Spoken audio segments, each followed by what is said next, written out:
अब हम लोग क्रॉस मल्टीप्लिकेशन में पहले स्टैंडर्ड फॉर्म को लिखा हुआ देख लें। आपको पहले सबसे पहले बताए थे कि स्टैंडर्ड फॉर्म क्या है इक्वेशन का। ये है a1x plus b1y plus c1 equal to 0, a2x plus b2y plus c2 equal to 0। अब बाय क्रॉस मल्टीप्लिकेशन अगर इसको सॉल्व करना है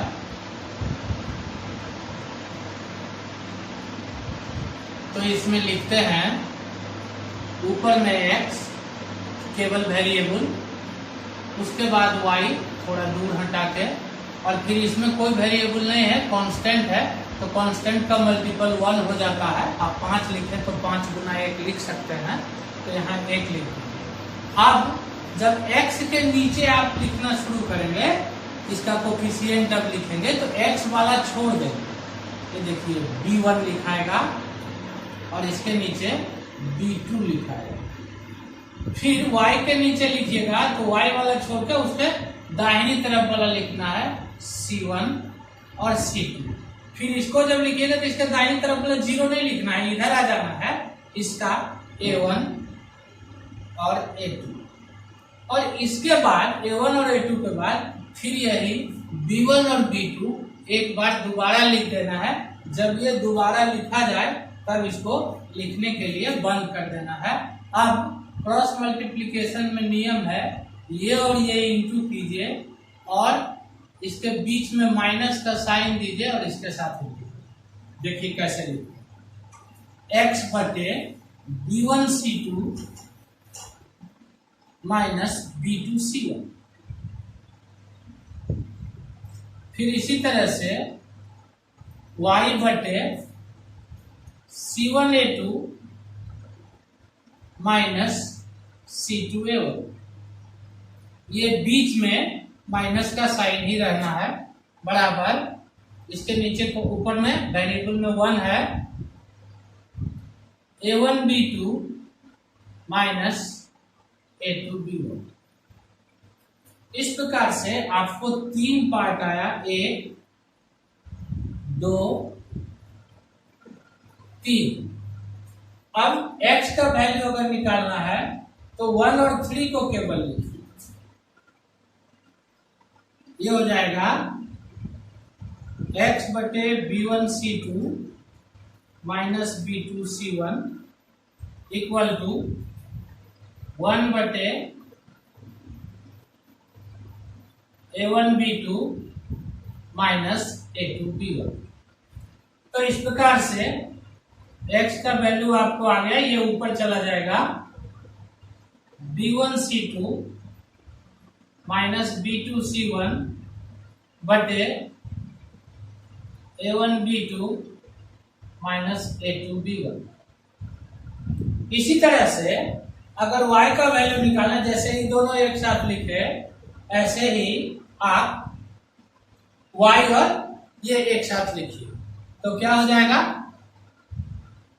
y बटे c1a2 माइनस c2a1 बराबर 1 बटे a1b2 माइनस a2b1। ये वैल्यू हो जाएगा y का c1a2 माइनस c2a1 बटे a1b2 माइनस a2b1। इस प्रकार से x और y का अगर यहाँ पर कोफिशिएंट लिखा हुआ हो, मैं आपको एक एग्जांपल लेकर दिखा देता हूं कि ये कैसे आसानी से बनता है।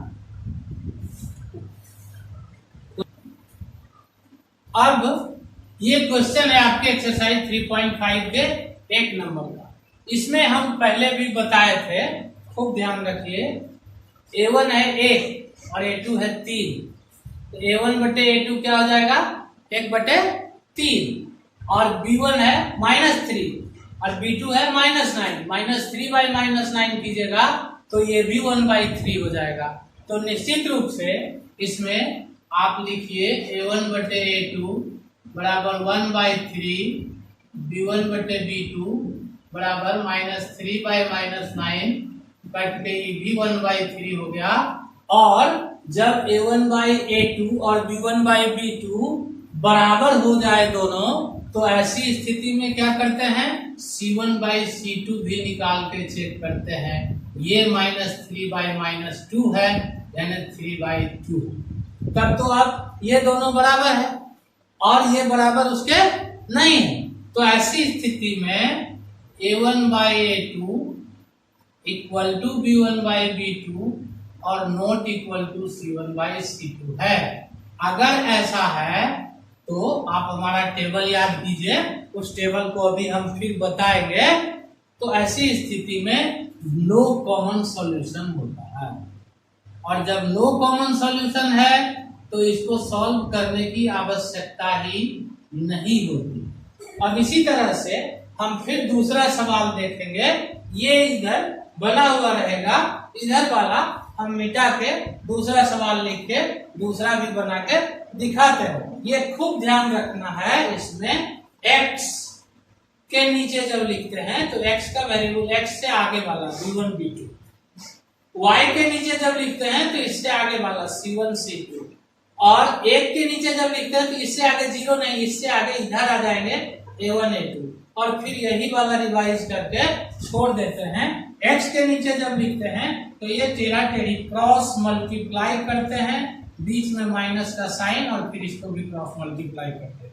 इसी तरह से y बटे जब लिखेंगे तो c1a2 माइनस c2a1, 1 बटे जब लिखेंगे तो a1b2 और माइनस a2b1, और इस प्रकार से 1 और 3 को एक साथ लिखेंगे, x का वैल्यू आ जाएगा, 2 और 3 को एक साथ लिखेंगे, y का वैल्यू आ जाएगा। ये 1 2 3 जो मार्किंग किए हैं ये हम ऊपर वाले के लिए मार्किंग किए, ये लिखा हुआ रहेगा।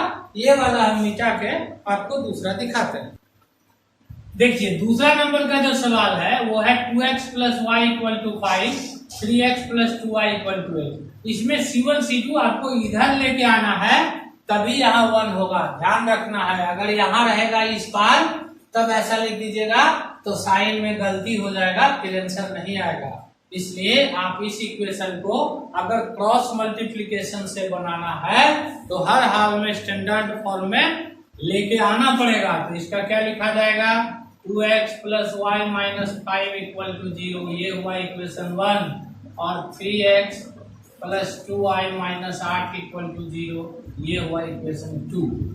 अब यहाँ देखिए a1/a2 2/3 होता है, b1/b2 1/2 होता है, तो ये दोनों तो इक्वल है नहीं। तो ऐसी स्थिति में इसको बनाएंगे, फिर लिखेंगे यहाँ बाय क्रॉस मल्टीप्लिकेशन,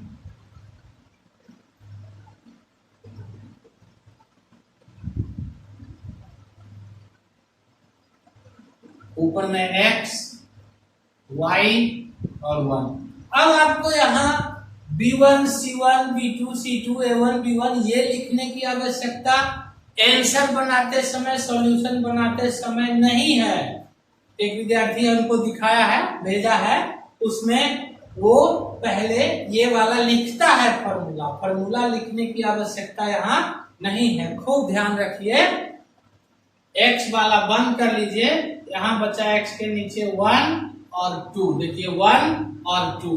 इसके बाद y वाला बंद कीजिए तो बचेगा -5 और -8। इसके बाद फिर इसको -5 और 8 को बंद कर लीजिए, तो अब यहाँ से आगे क्या हो जाएगा, 2 और 3, और फिर 1 और 2। जब यही वाला दोबारा लिखा जाए तब इसको छोड़ दीजिए, ये लिखने की आवश्यकता नहीं है। अब ये क्या हो जाएगा, x बटे 1 गुना -8, बीच में माइनस का साइन, 2 गुना -5। एक बात ध्यान रखिए, अगर आप पहले इसको लिख दिए और बाद में इसको तो भी गलती हो जाएगा, इसलिए लिखने का क्रम याद रहे। पहले इसी को लिखना है, पहले इसको लिखना है, पहले इसको लिखना है। तो ये इक्वल टू अब क्या हो जाएगा, y बटे -5 × 3 -8 × 2 इक्वल टू 1 बटे 2 × 2 -3 × 1। अब इसको सॉल्व करके एक स्टेप आगे बढ़ा लीजिए, x बटे -8 और माइनस माइनस प्लस 10, y बटे माइनस 15 और माइनस 16, 1/4 माइनस 3, ये हो गया x/2 y/ माइनस 31, यहां भी माइनस, ये प्लस 16, तो ये आपका हो जाएगा +1 बराबर 1/1, ये हुआ 1, ये हुआ 2, ये हुआ 3। अगर आप 1 और 3 को लिखेंगे x/2 बराबर 1/1, तो x बराबर आपका 2 हो जाएगा, और अगर y/1 बराबर 1/1 लिखेंगे तो y बराबर 1 हो जाएगा। इस प्रकार से आपका आंसर x बराबर 2, y बराबर 1 हो गया, ये आंसर आ गया। इस तरह से और भी सवाल इसमें जो है 3 नंबर वो भी देख लीजिएगा, 4 नंबर भी है वो भी देख लीजिएगा, लेकिन ध्यान रहे पहले ही चेक कर लीजिएगा a1 बटे a2 क्या है, b1 बटे b2 क्या है। अगर ये दोनों इक्वल है तो फिर आपको सॉल्यूशन बनाने की आवश्यकता नहीं है, केवल उसका ग्राफ ड्रॉ कर सकते हैं, सॉल्यूशन उसका नहीं आता है। क्यों सॉल्यूशन नहीं आता है उसका जवाब यही छिपा हुआ है। हम जो अपने फर्स्ट वीडियो में आपको टेबल बना के दिए थे, उस टेबल को हम यहाँ एक बार दोबारा फिर चेक करेंगे, फिर देखेंगे कि वो आता कैसे। ये क्वेश्चन बना दिए हम आपको, पहला और दूसरा दिखा दिए, तीसरा चौथा जो 1 नंबर का है वो आप अपने से बना लीजिए। मैं अभी आपको पहले दिन जो बताया था वो कैसे आया, वो 3 कंडीशन में टेबल बना के दिखाया था, वो कैसे आया वो दोबारा अभी दिखाता हूं। अब हम लोग देखें, हमारा इक्वेशन 1 ये था और इक्वेशन 2 ये था, x का वैल्यू ये आया था और y का ये।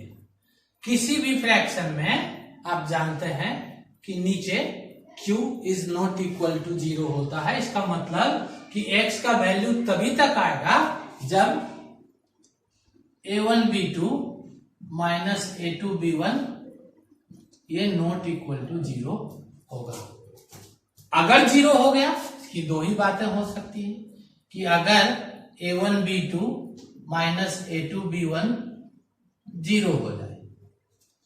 अगर 0 नहीं हुआ तब फिर ये रियल नंबर हो जाएगा, और रियल नंबर होगा तो इसका वैल्यू अलग होगा, इसका वैल्यू अलग होगा। ध्यान दीजिए दोनों में ये सेम है, ये अलग नहीं है। तो ऐसी स्थिति में ये हो जाएगा a1b2 नॉट इक्वल टू, ये वाला इधर ले जाइए, a2b1, a2 इधर लाइए, b2 इधर ले जाइए, ये हो गया आपका a1 बटे a2 not equal to b1 बटे b2।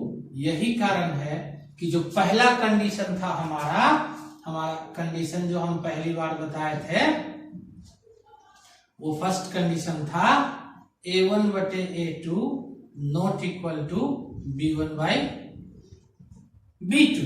और इसमें हम बताए थे कि इसका जो ग्राफ होता है वो इंटरसेक्टिंग लाइन होता है। अब अगर ग्राफ पूछता है कि इसका ग्राफ कैसा होगा, तो अगर ये आया ऐसा तो ये इंटरसेक्टिंग लाइन होगा। अगर सॉल्यूशन पूछता है तो फिर सॉल्यूशन इसका यूनिक सॉल्यूशन होगा। यूनिक मतलब केवल 1, ओनली 1। हिंदी इसकी होती है अद्वितीय। और अगर इसका नाम पूछता है इस तरह के सिस्टम का, तो नाम होता है कंसिस्टेंट। ये हम पहली बार आपको सबसे पहले वीडियो में बता चुके हैं। कहां से आया ये यहां से आता है, इसका ये प्रूफ है। अब इसका दूसरा शर्त मान लीजिए कि 0 हो गया। अगर ये 0 हो जाता है तो फिर इसका नॉट डिफाइंड या फिर इंफिनिटिव वैल्यू हो जाता है। किसी भी फ्रैक्शन का वैल्यू अगर मान लीजिए p/0 हो गया तो ये बराबर इंफिनिटिव होता है। तो अगर ये बटे में 0 हो जाए तो इसका इंफिनिटिव सॉल्यूशन हो जाएगा। अगर बटे में 0 होगा तब फिर ये क्या हो जाएगा, a1 b2 equal to a2 b1, यानी a1 बटे a2 इक्वल टू b1 बटे b2। फिर C1/C2 का क्या होगा, उसके लिए यहां बराबर K लेट कर लेते हैं, और इस K को लेट करके A1/A2 बराबर K जब लेट हो जाएगा, लेट कर लेंगे, तब आप A1/A2 बराबर भी K लिखिए।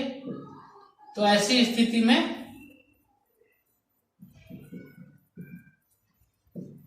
A1 बराबर KA2 आएगा।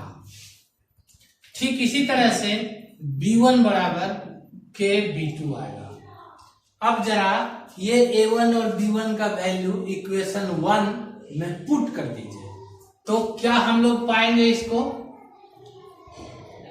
KA2x, देखिए A1 का KA2 लिखे हैं, B1 का KB2 लिख देंगे, तो हो जाएगा KB2x B2y plus C2 equal to 0।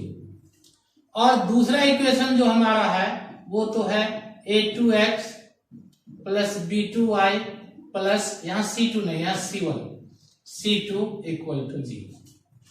इसमें अगर आप K कॉमन लेने की कोशिश कीजिए तो ये क्या मिलेगा आपको, या C1 उधर ले जाइए तो ये K कॉमन हो जाएगा, A2x प्लस B2y बराबर माइनस C1, और दूसरा इक्वेशन A2x प्लस B2y बराबर माइनस C2। ये K अगर यहां ले आए तो क्या मिलेगा हमको, A2x प्लस B2y बराबर माइनस C1/K, और A2x प्लस B2y बराबर माइनस C2। अब इधर तो सेम चीज है दोनों में, इधर अलग अलग है, तो हमको इसका मतलब है कि क्या मिल गया, माइनस C1/K बराबर माइनस C2, माइनस माइनस काट दीजिए, तो इसका मतलब हुआ कि ये K उधर ले जाइए, C2 इधर ले जाइए, C1 C2 बराबर भी K। यही K A1/A2 और B1/B2 है। इसका मतलब हुआ कि A1/A2 बराबर B1/B2 बराबर C1/C2 हो गया। अगर ये स्थिति आती है तो निश्चित रूप से मेनी सॉल्यूशन हो जाएगा।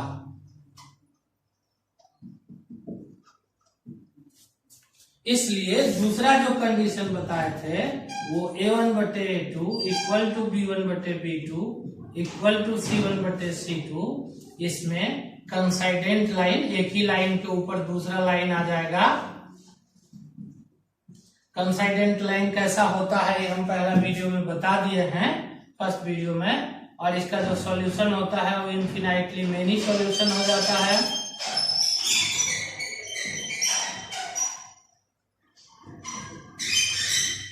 और नाम इसका भी कंसिस्टेंट ही रहता है।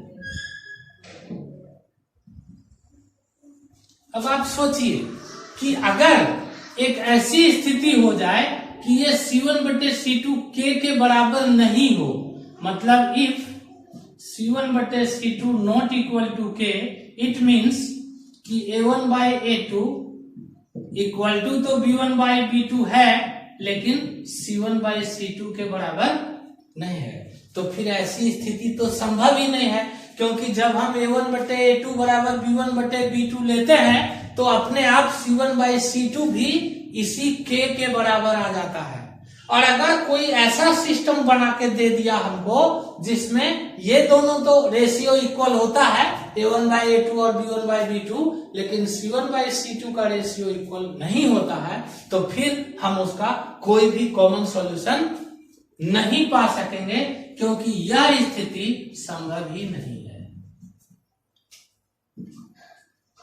इसलिए जो तीसरा कंडीशन था वो A1/A2 equal to B1/B2 not equal to C1/C2 था। जब ऐसी स्थिति होती है तो ये पैरेलल लाइंस आता है, और पैरेलल लाइंस का हो जाता है नो सॉल्यूशन,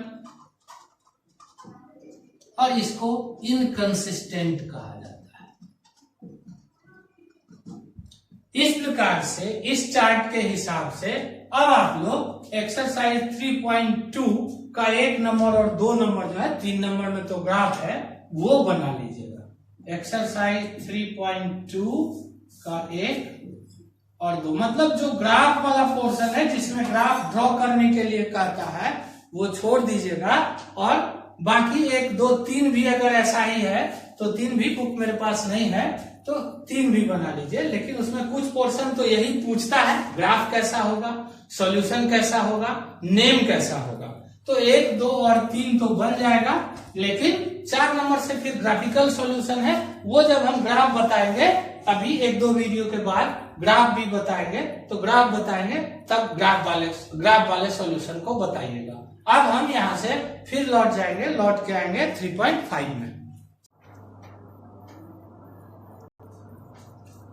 अब हम लोग एक्सरसाइज 3.5 के 1 नंबर का 3 नंबर सवाल ये है, इसमें ध्यान से देखिए तो आप लोग आसानी से इसको बना सकते हैं। 3/6 1/2 है, -5/-10 ये भी 1/2 है, ये 20/40 ये भी 1/2 है, तो इसका मेनी सॉल्यूशन हो जाएगा, इसलिए इसको बनाने की आवश्यकता ही नहीं है।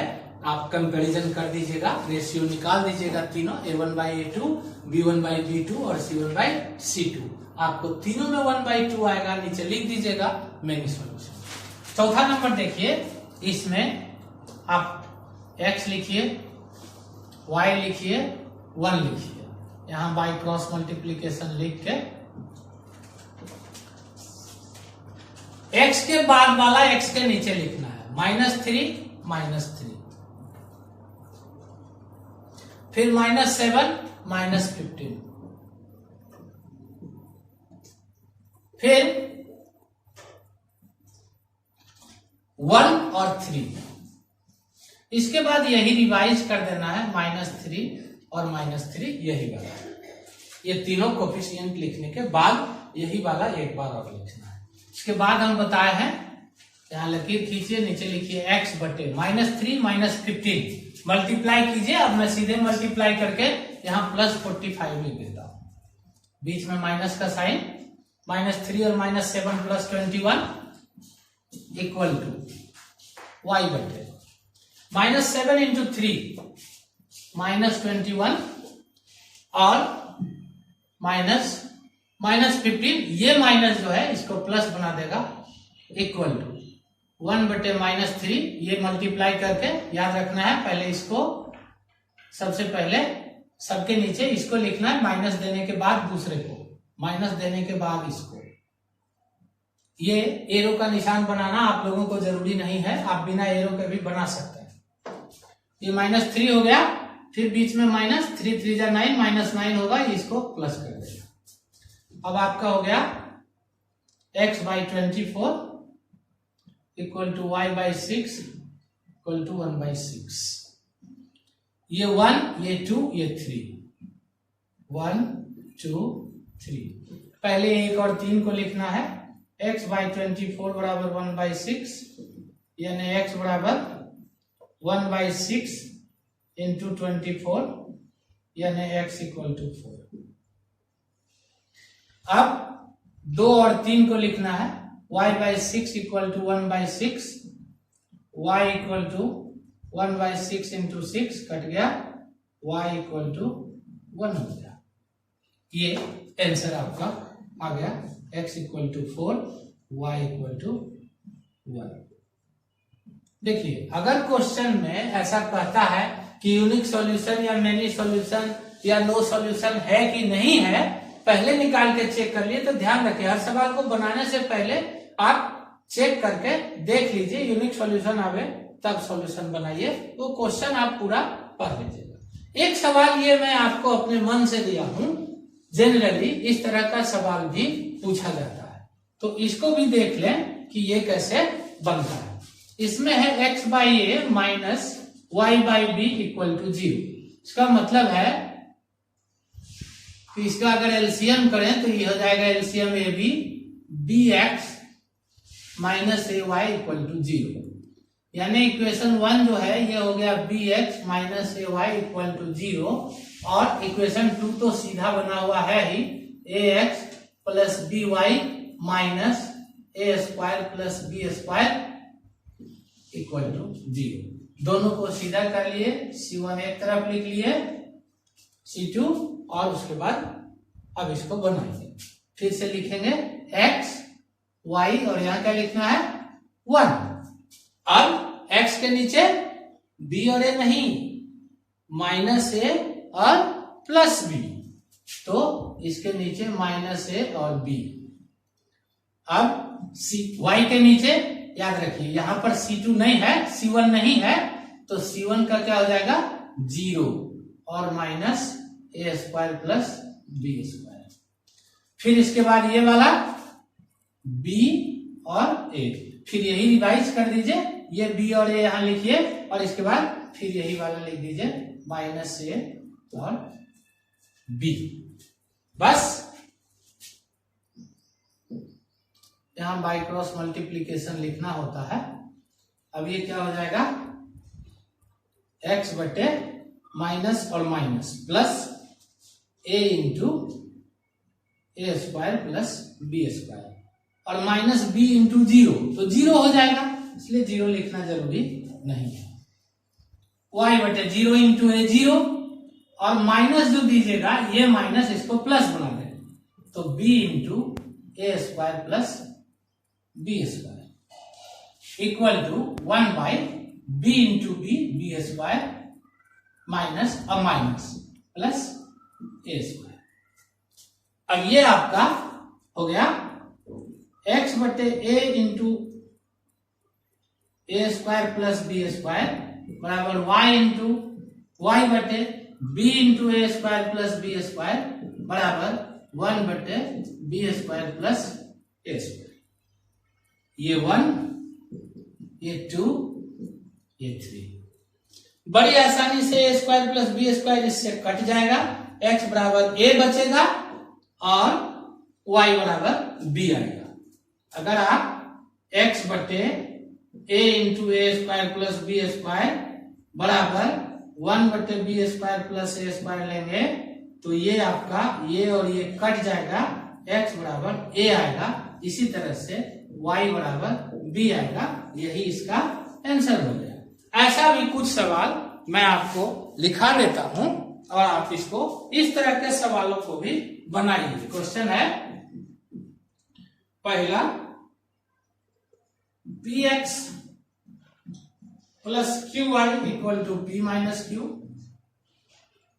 और दूसरा इक्वेशन है qx minus py equal to p plus q। दूसरा सवाल है ax plus by equal to c और bx plus ay equal to 1 plus c। ये दो सवाल आप और अपने से बना के चेक कर लीजिएगा। इसके बाद कल के वीडियो में इसी एक्सरसाइज 3.5 का हम आपको बताएंगे लैंग्वेज प्रॉब्लम।